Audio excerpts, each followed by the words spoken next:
This is James Corbett of CorbettReport.com.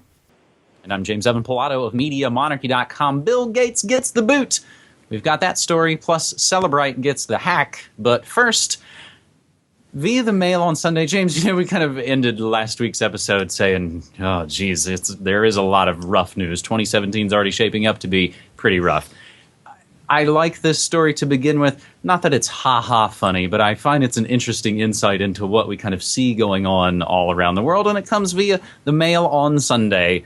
The vast majority of left-wing protesters arrested on suspicion of politically fueled offenses in Berlin are young men who live with their parents.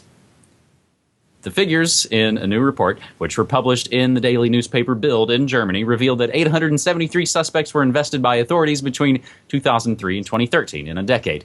Of these, 84% were men and 72% were between 18 and 29. More than half of the arrests were made in the Berlin districts of Friedrichshain, Kreuzberg, and Mitte, mostly during demonstrations. A third of them were unemployed, and 92% of them still live with their parents. The figures published in the Berlin newspaper said the offenses committed against a person, in 4 out of 5 cases, the victims were police officers. In only 15% of these cases, or rather in 15% of these cases, the victims were right-wing activists. The new figures were released by the Federal Office for the Protection of the Constitution, which also notes between 2009 and 2013, the Bild report claims left-wing assassins attempted to commit 11 murders.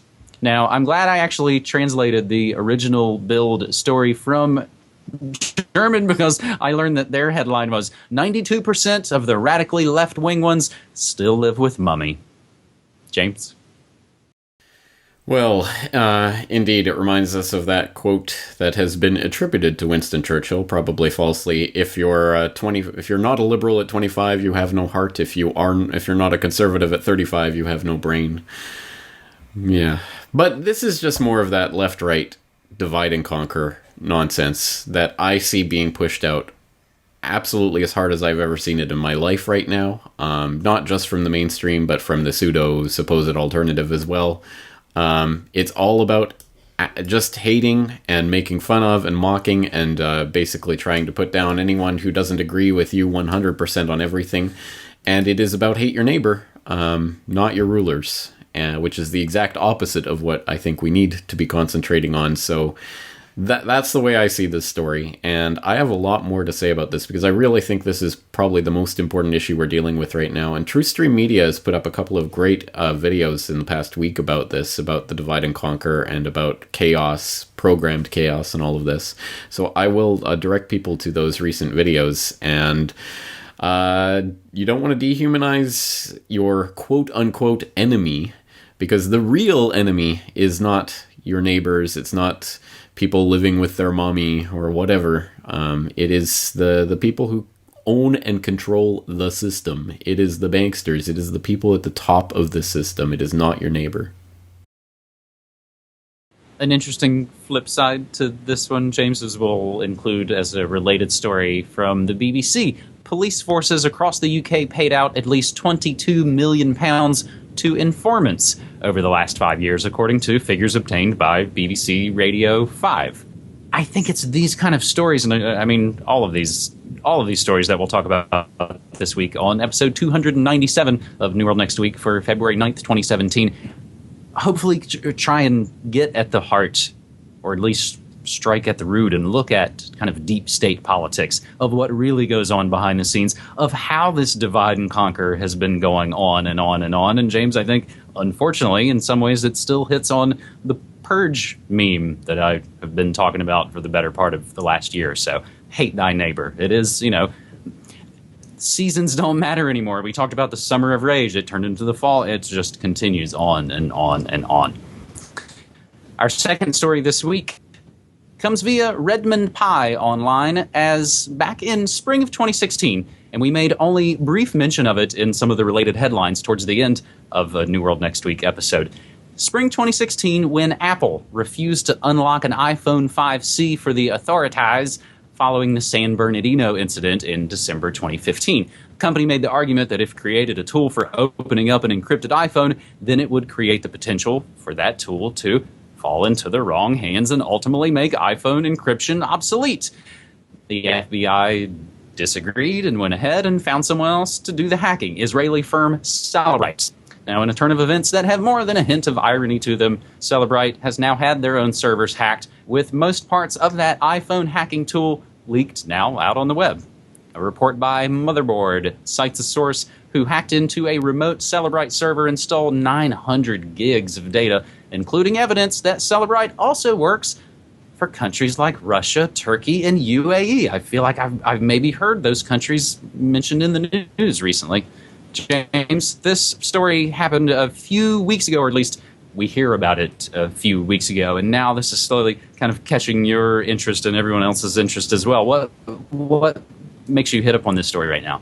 Well, I think this is just particularly interesting given that we've just now seen the confirmation of Jeff Sessions as Attorney General, and as people know who were watching my recent interviews, like the one with Derek Brose, where Jeff Sessions has talked about the need to put backdoors into things, and who is very much a supporter of the iPhone incident that we saw last year with the San Bernardino thing and the U.S. government trying to get Apple to force the door open.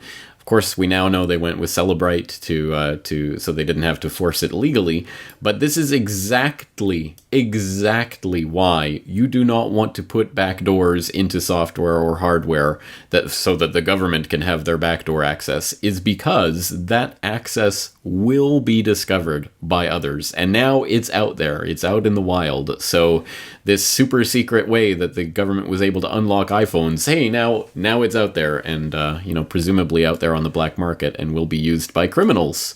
Surprise, surprise, surprise of absolutely no one. This is why you do not want to purposefully weaken security. This is why it is so dangerous. So I will direct people back to my conversation with Derek Brose about Sessions and about the war on encryption that I think is going to be another one of the main themes of the incoming Trump administration. And you just said Sessions got confirmed. I mean, he just got confirmed mere moments ago, pretty much as we were sitting down to tape this episode.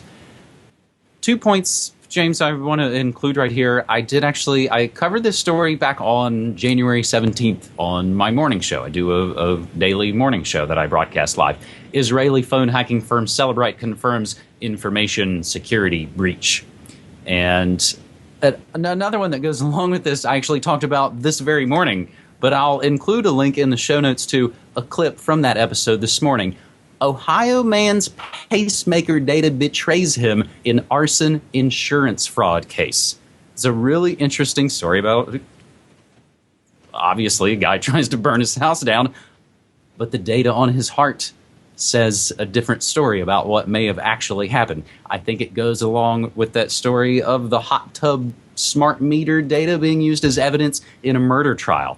And these are the stories now of, James, things that we've talked about for 7+ years on New World Next Week, have not only grown and hatched, it's sort of they're having their offspring, and we're seeing these stories now play out in court, and they even become just sort of part of the mundane background, and of course it's also massively precedent setting as well.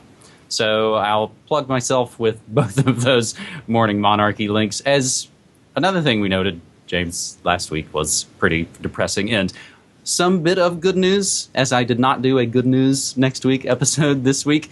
Gates Foundation mission shut down in India for their big pharma ties. And we grabbed this via India Times. India has shut down Bill and Melinda Gates Foundation on a critical national health mission and possible conflict of interest issues arising from the foundation's ties with pharmaceutical companies being just one of the reasons. All financial ties of the country's immunization advisory body with the Gates Foundation have been cut off. India Times has learned that the government's decision was informed by, among other factors, arguments from senior medical professionals centered around conflict of interest issues. There were questions about the Gates Foundation's ties with pharmaceutical companies and the possible influence this may have had on the country's vaccination strategy. Global Policy Forum raised some of these concerns in a study from December 2015 called Philanthropic Power and Development, Who Shapes the Agenda? It cautioned on the growing influence, whether sought or unsought, of the large global philanthropic foundations, especially the Bill and Melinda Gates Foundation, on political discourse and agenda setting.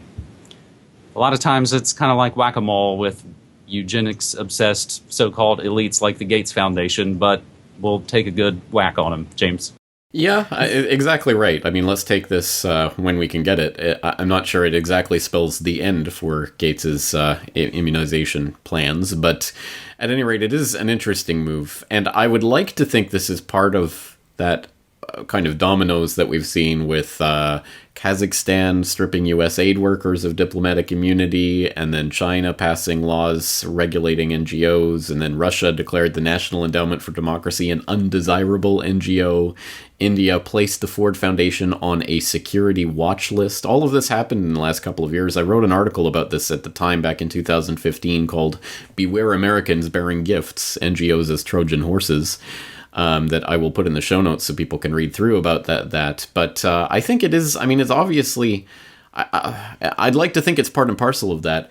And yet, I know that it's not like there's any love lost between Narendra Modi and Bill Gates. In fact, Gates was in town visiting Modi and the top-ranking Indian parliamentarians in the very week of the demonetization, and he was praising it and saying how, this will springboard the India into the new fintech revolution and blah blah blah.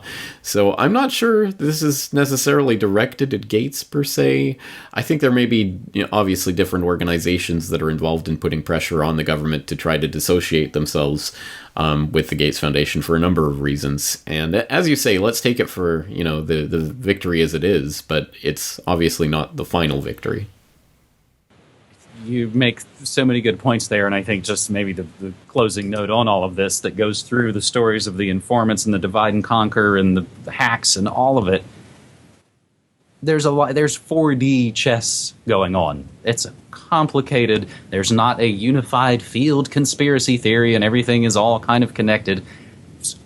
4D chess going on, and essentially they want us to all kind of just play checkers and think it's all that simple, and that it is just kind of black and white.